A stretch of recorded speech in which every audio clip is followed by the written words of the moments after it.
Hi, this is Dawn. For the longest time, I've been wanting to talk about my life's journey from the viewpoint of my soul, like what it was like on the inside, not, where I was born. No, I'm a mom, I'm this, I worked, I did this. No, my soul's experience of life so far, I can tell you. I figured in sharing this, it might help other people. And right now, with everything going on in my life, it's a good time to sit here and God provided the time. And I need something to do. A lot of things going on in life. So God provides. So, I'm telling you, this is a very, very strange life for me. I'm talking you, Dawn, for this is me here, in here. From a soul perspective, oh my gosh. The only thing I could think as a child is, I felt like I was in such a strange place. All I can remember thinking is, you go through your rote stuff, but on those moments that you think, you're like, this place feels so strange, And most of my childhood, I don't think I had that many moments, but my first moment that I remember I was conscious of that I was in a body, I was a baby. I don't know how old I was. I remember it wasn't my mom. It was a babysitter carried me in my crib. That's all I remember. I was in her arms. She carried me from the kitchen to the crib, and that's all I remember. But I remember I was a baby, and she put me in the crib. So that's my first conscious memory of this life that really stuck. My next, that made a spiritual impact. And I'm like, whoa, to be carried through the room. I mean, I wasn't thinking anything at the time. I was in this little baby body. Just it's like I was happy. I was just content and just, allowing her to put me to bed. There wasn't no struggle or anything. I was just observing. It was such a strange moment to remember. The next really strong spiritual experience in my life was, I think I was around 3, 4.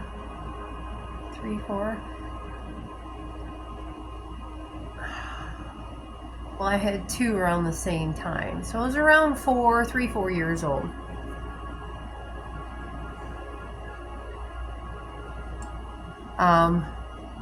I believe the first one I had was I had the most vivid dream. And you might remember, I'm only 3 or 4. This is the early 70s. We didn't have a TV. My parents didn't expose me to everything like what other people were, And at that age, I knew nothing of pirate ships. So when I had this vivid dream, feeling this body being thrown off this big ship, it freaked me out. I thought it was real. What? I was in the vivid dream, I was a young boy on this big ship back in, when those big days where they had the pirate ships and the big ships and stuff. It was a big ship. I got caught because I was a stowaway. For some reason, I needed to get away from where I was at. It was not a good place, and it was worth stowing away. And I already knew ahead of time, like, the consequences that if you're caught as a stowaway, what they do to you. What they do is they tie your hands behind your back and make you walk the plank. They actually did do that. And I remember being on the deck and all of them standing around me. And I mean, I couldn't fight them. And I was a little boy, and I knew the consequences. I mean, I was scared to death, but...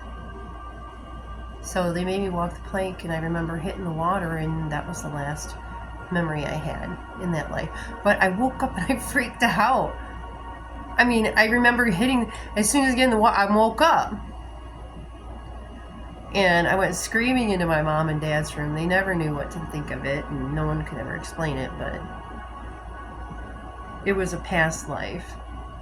It was so... I mean, I can still vividly remember that experience. So I know it was something real. But of course, you know, little Dawn. My other experience was, I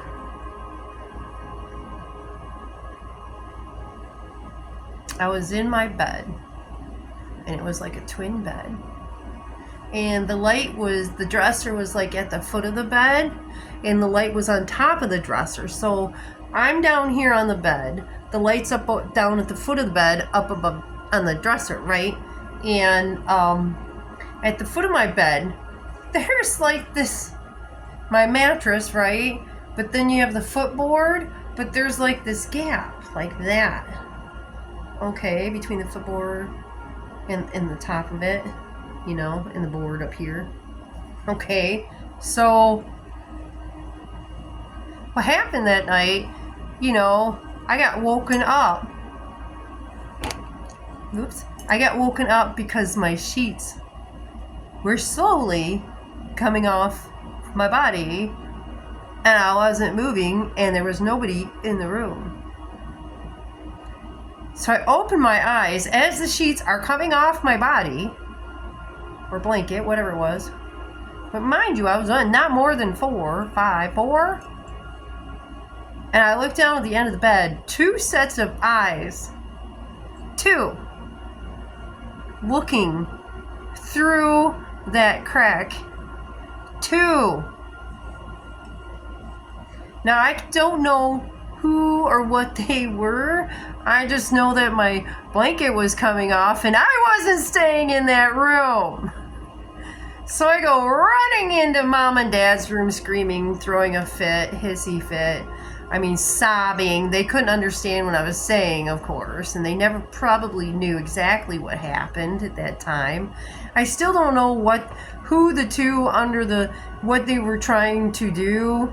Like, there was no maliciousness. It was just my blanket coming off. Because if they'd wanted to hurt me, they could have hurt me while I slept. So, I mean, it freaked me out because it's like, dude, there's 4 eyes there. But yet again, nobody talks about these things. My family didn't talk about it. I didn't have a clue. I just thought I was crazy.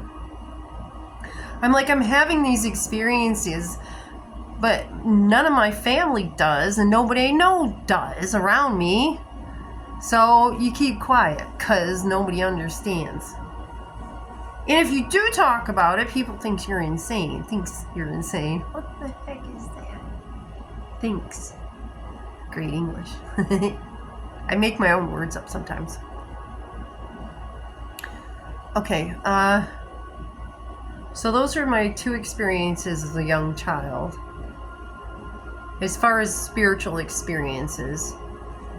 Okay, and then another spiritual experience when I was a little bit older. I think maybe I was like 6 or 7. Something that really made an impact on me as far as being conscious. Like, kind of jarring me a little. My parents were both Christian, so we went to church every Sunday, the whole family.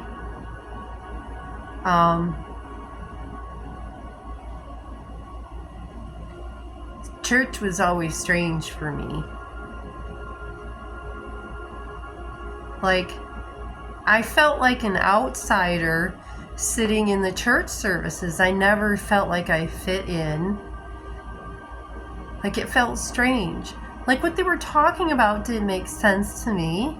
I'm just a little kid, you know? I'm like... And I just remember looking up from scribbling down, you know, stuff from... Because I'm a little kid, they had to give me something to do during the services. I remember looking up and just looking around the room. I remember seeing all these people just... And thinking... Do any of them question this stuff? Why are they not questioning this stuff? And you know, they talk about love. How are my parents the way they are? They go to church, right? They should be able to know how to treat me well. So I was confused as a child. I see people going to church, talking about good stuff and that, and then I saw them go home and do other things. They always talked about, like, well, what would Jesus do and blah, blah, blah, but then they wouldn't follow it.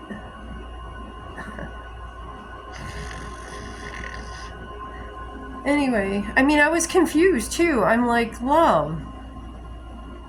Where is the love in the world? I mean, especially with the parents I had. They didn't know how to love themselves or each other or us. So it's like I lived in a house devoid of, like, compassionate love. Like caring love. Like, it was like a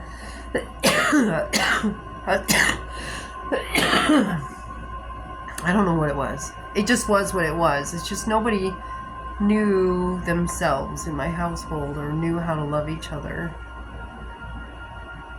So as a child, I'm like, I know love is such a thing, and I've seen it out in the world, and I knew that my parents were my parents, and that somewhere people do love each other.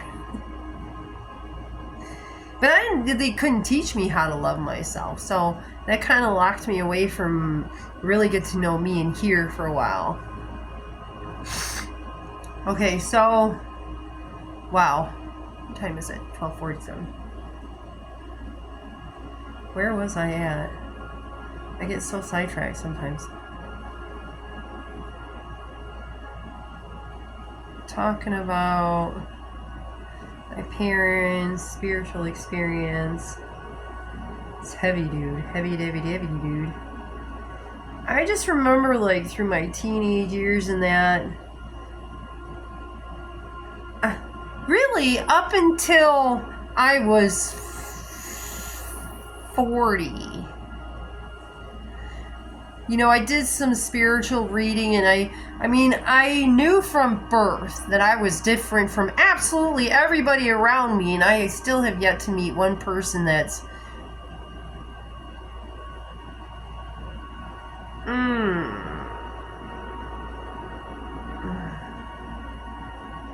vibrationally similar. That deals with the gifts I do. But I know they're out there. You know, someday we'll swap notes and that. Oh my gosh. My brain's getting lost again. Yay. Okay, spiritual view, yeah, I was just like, where's the love in this world? But I was born with an eternal faith, a faith I don't even know where it comes from. I was born with a strength that I never understood where it came from. The resilience, I'm telling you, from childhood, with all the stuff that I went through, I can't tell you how I made it through, other than just persevering through everything, because I refused to give up. And it was like, no matter what, I'm not giving up. But I tell you what, me and God have had a lot of talks over the years. But no, I mean, I did some research, and with raising kids and everything else. I was learning lessons, and I wasn't really conscious that I was on this path to help other people, like, you know, that I know now. I wasn't awake yet, but I was aware. So there's two different things. I was aware that I was more than what I was, but I wasn't awake to my divinity.